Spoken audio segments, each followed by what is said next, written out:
Time. Arsenal 2, Brighton 0. Did I call for a 3-0 win for the club of Arsenal in the due course of my match predictions?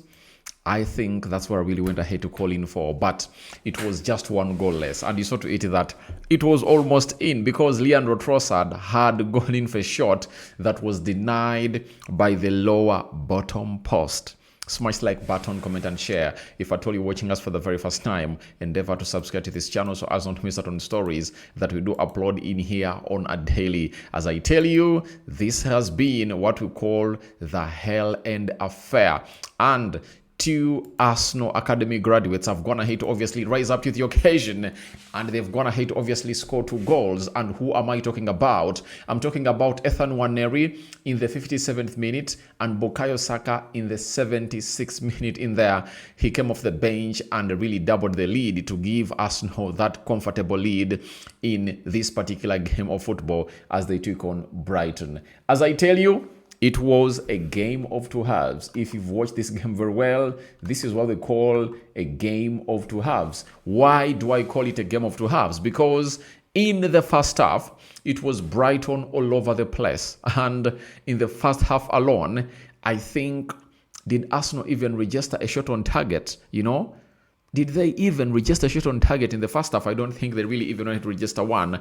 But in the second half, they came up and obviously lived up to the expectation, and they really showed us exactly why they are Arsenal. But we all understood why it really went that way, because a club known as Arsenal went ahead to make 8 changes, and the other players that would have gone ahead obviously coming through and really put in a very huge shift into that beautiful game of football, you understand, have really injuries. I tell you, if Arsenal really had Kai Havertz with them, Jesus, Odegaard,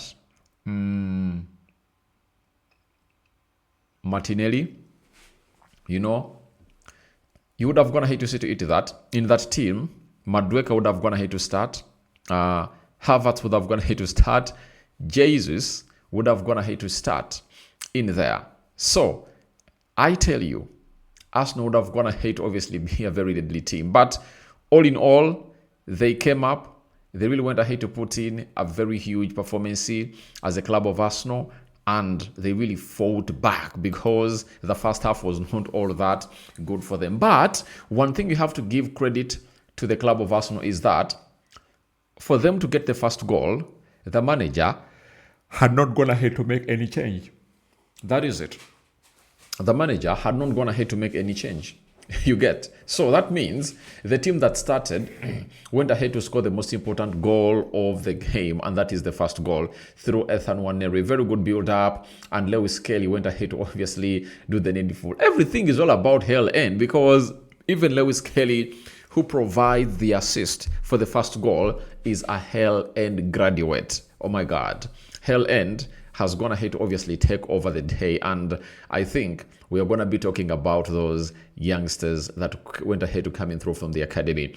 But I'll tell you this, Arsenal is a force to reckon with. You might not be wanting them. You might be one of the haters for this particular club, but hating them won't really give you a peace of mind, because when they land at your team that you support, they'll come in through and obviously beat it. That is the club known as Arsenal. So those 2 goals came in through very importantly, and they were scored by left-footed players. That is it. Left-footed players. Now, Arsenal again kept a clean sheet. In the absentia of Saliba, in the presence of Gabriel Magalhaes seated on the bench, with Pierre Hincapi deputizing in for him, and Mosquera playing as a right-sided centre-back, representing William Saliba.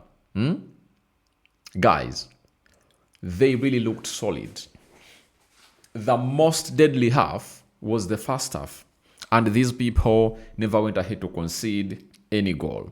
And if you looked at how they defended, it shows you that the future of Arsenal is really very bright. Pierre Hincapi is 23 years of age.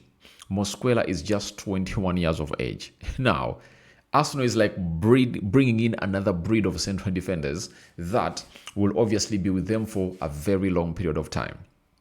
So they kept a clean sheet, but you have to give kudos to a player known as Kepa Arrizabalaga. Guys, in the first half, he went ahead to make like 3 saves. And for me, in the first half, he was the man of the match. That is it. He was the man of the match. No player of Arsenal really looked better than him in the first half. The lad really looked quite good, and he put in a very huge performance that saw the likes of Arsenal really be kept in the game. As the saves that he put out are really trademark saves.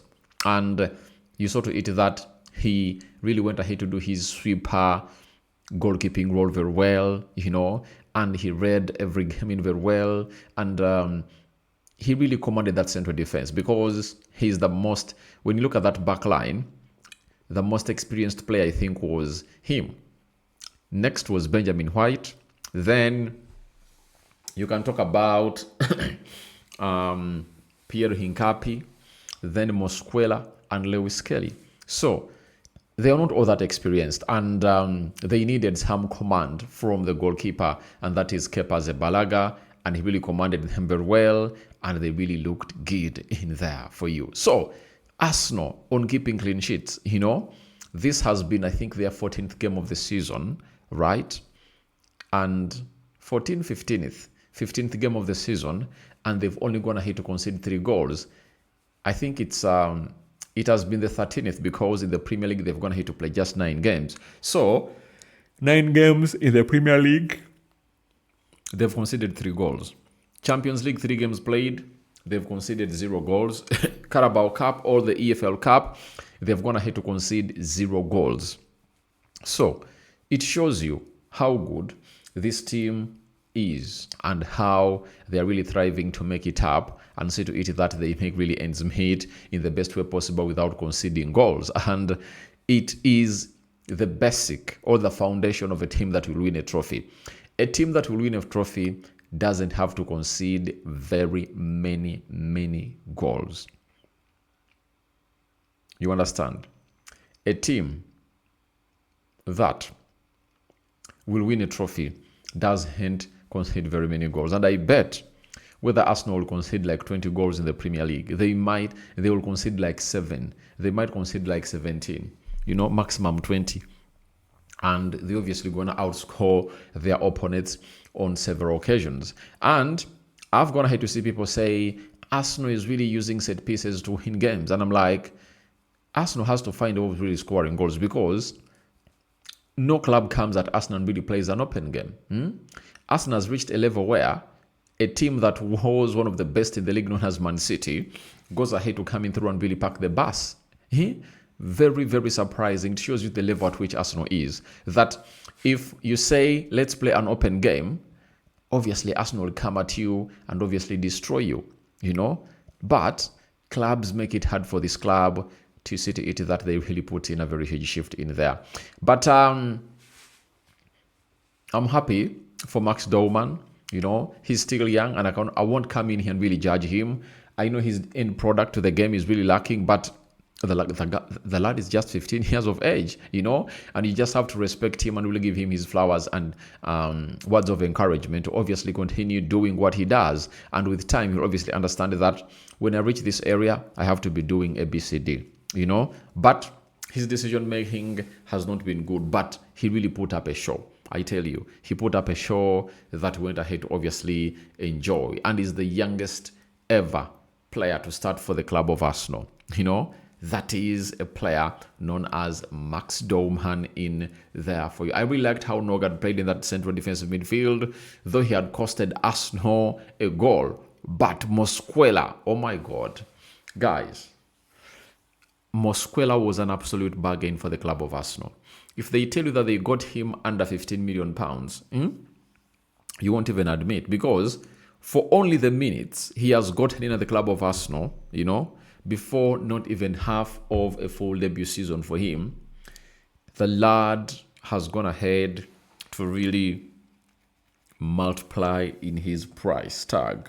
And I know if Arsenal was to sell him right now, I think they would sell him for like even 60 million pounds. The lad is that good, and I don't know where other clubs were to obviously convince him to obviously sign him, but the player is that good. The way he really went ahead to close in on that defender, 1v1s, he's really deadly, good game reading, and Pierre Hincapie who really looked in there well. But obviously the manager is happy and Arsenal are through to the next round of this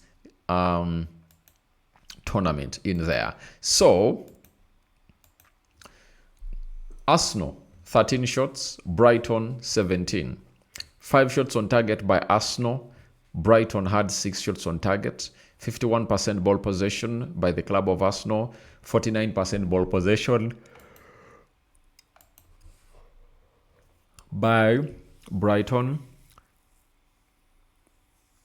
8 fouls by Arsenal, 10 fouls by the club of Brighton.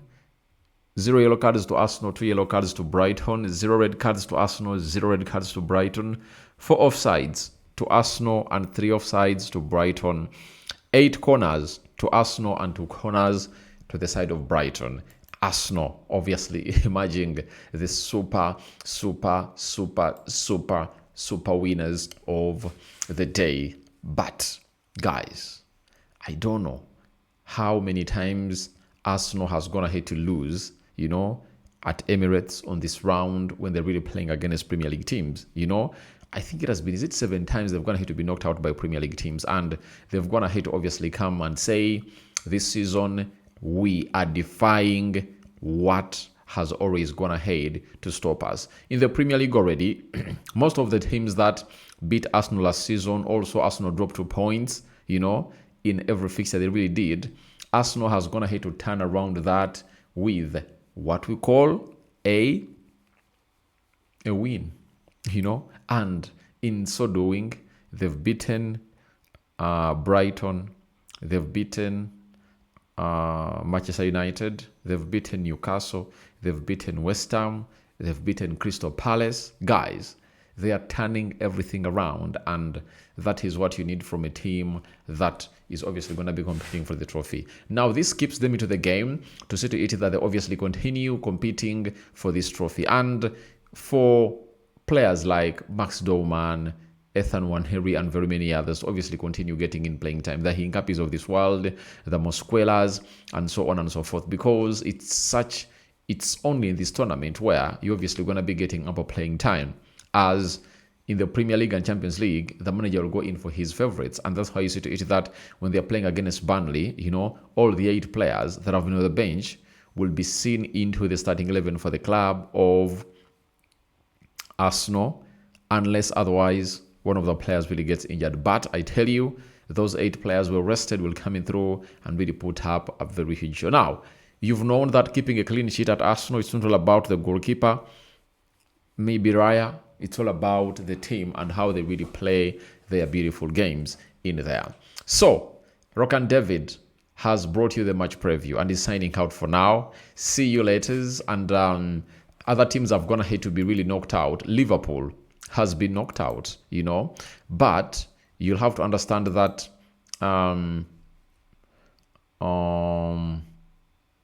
Brentford is through, Fulham is through, Cardiff is through. Man City went ahead, obviously pulled to really come from behind and beat Swansea by 3-1. Liverpool has been knocked out, as I told you. Wolverhampton Wanderers has been knocked out by Chelsea 4-3.